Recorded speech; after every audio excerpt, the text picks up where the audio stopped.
Class 5th, Subject English. First of all, good morning. I hope all of you will be fine. I am your English teacher, and today we are going to read chapter 14, Aqua the Water Drop. Before start reading, I have to inform you. Chapter 14, Aqua the Water Drop.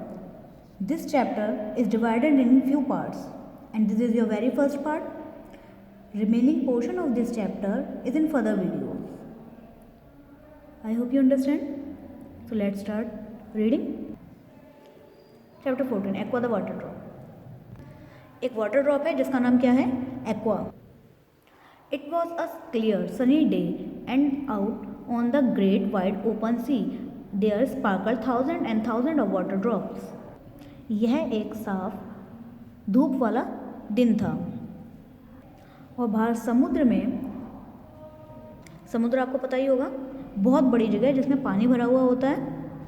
वहाँ हजारों बूंदें सूरज की धूप तेज रोशनी में चमक रही थीं.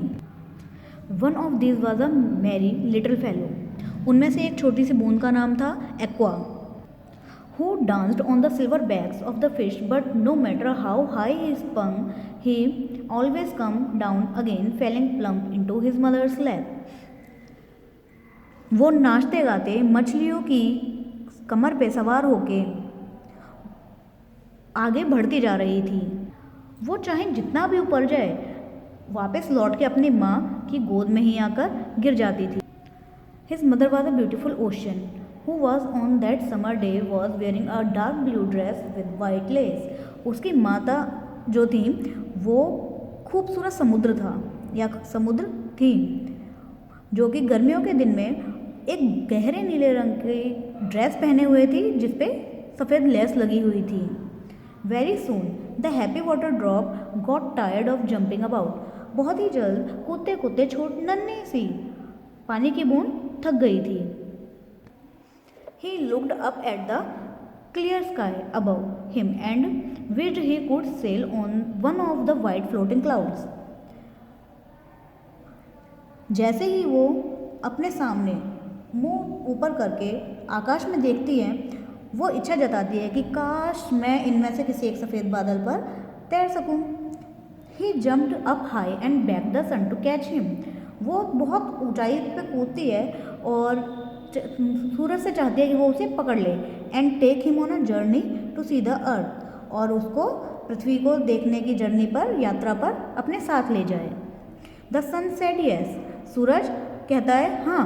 And took many other drops too. और उसके साथ बहुत सी और बूंदों को भी अपने साथ ले लेता है. So that aqua might not be lonesome on the way. जिससे कि एक्वा को सफ़र में अकेला महसूस ना हो. They all had been changed into fine mist or vapor. वे सभी भाप में या ओस की बूंदों में बदल चुकी थी. Do you know what vapour is. क्या तुम जानते हो भाप क्या होती है? इफ़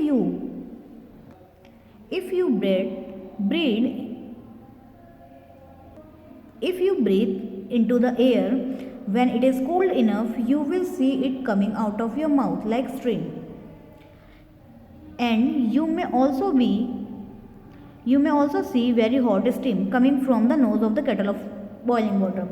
जब आप ठंडी जगह पे, जब आपके आसपास बहुत ठंडा हो, आप सांस लो तो जब मुंह से आपके हवा निकलती है या भाप निकलती है, वो जो कोहरा सा निकलता है उसको ही आप क्या कहते हो?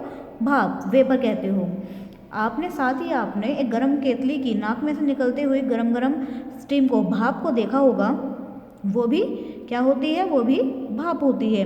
When it is quite near to the earth, where we can see it, we call it fog. और पृथ्वी के बहुत ज़्यादा नज़दीक जहाँ इसे हम देख सकते हैं, ये क्या कहलाती है? फॉग, मतलब कोहरा. The water drops had been changed into vapor in their own shape. They were too heavy for Sunbeam to carry. अब वो जो जितनी भी पानी की बूंदें थी वो सभी भाप में बदल चुकी थी, क्योंकि उनकी वास्तविक स्वरूप में या वास्तविक शेप में, एक्चुअल शेप में सूरज की किरणें उसे अपने साथ उठाकर या बहाकर नहीं ले जा सकती थी.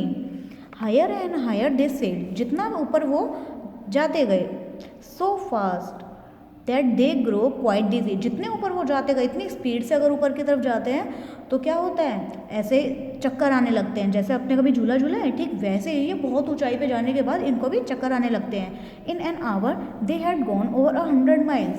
1 घंटे के अंदर वो 100 मील आगे निकल चुके थे. It was so grand to be looking down on the world below. अब उनको बहुत आश्चर्य हो रहा था दुनिया को नीचे वाली दुनिया को देखकर. इतनी खूबसूरत लग रही थी वो उन्हें वहाँ से कि वो हैरान हो गए उसे वहाँ से देखकर कि दुनिया ऐसी भी दिख सकती है. And selling faster than fish can swim और बर्ड कैन फ्लाई. अब वो मछलियों से तेज़ और पक्षियों से भी तेज, जितनी तेज मछलियाँ तैर सकती हैं और पक्षी हवा में उड़ते हैं उससे भी तेज़ वो बादलों के साथ उड़ते जा रहे थे, बहते जा रहे थे. But after a while it grow nearly time for the sun to be go to bed. पर जल्दी ही कुछ टाइम बाद ऐसा हुआ कि सूरज जो है छुपने लगा. He become very red in the face. वो उसका चेहरा बहुत लाल हो गया था. And began to sink lower and lower. और धीरे धीरे वो डूबता ही जा रहा था suddenly, until suddenly he went clear out of side. तभी अचानक से वो उनकी आंखों के सामने से गायब हो गया. Poor little Aqua could not help being frightened. For every minute it grew darker and colder. अब एक्वा को डर लगने लगा था क्योंकि हर मिनट आकाश और ज़्यादा अंधेरे में होता जा रहा था और ठंड बढ़ती जा रही थी. At last he thought he would try to get back to the earth again. So he slipped away and as he fell down and lower he grew heavier until he was a little round bright drop again and began to rest on a rose bush.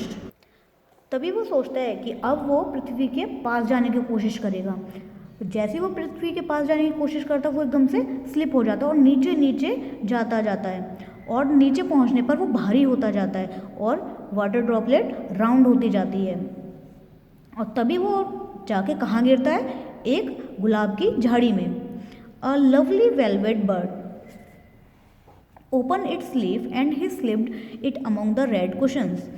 तभी एक प्यारा सा लाल गुलाब अपनी पत्तियां खोलता है और जिस पे जो बूंद थी, जो एक्वा था, वो स्लिप होते हुए अंदर तक पहुंच जाता है जहां वो सुबह तक सोता रहता है. Then the leaves opened and rolling over in his bed he called out, "Please dear son, take me with you again." जैसे ही क्या बोलते हैं, गुलाब की पत्तियां खुलती हैं, वो नींद से जागता है. थोड़ा सा हिलता डुलता है, इधर उधर होता है, लेकिन तभी वो नींद में बोलता है, प्लीज़ सन, मुझे दोबारा से अपने साथ ले जाओ. Here your first part is ended. So you have to read this chapter multiple times so you can learn to speak the difficult word of this chapter. Okay? Thank you. Have a nice day.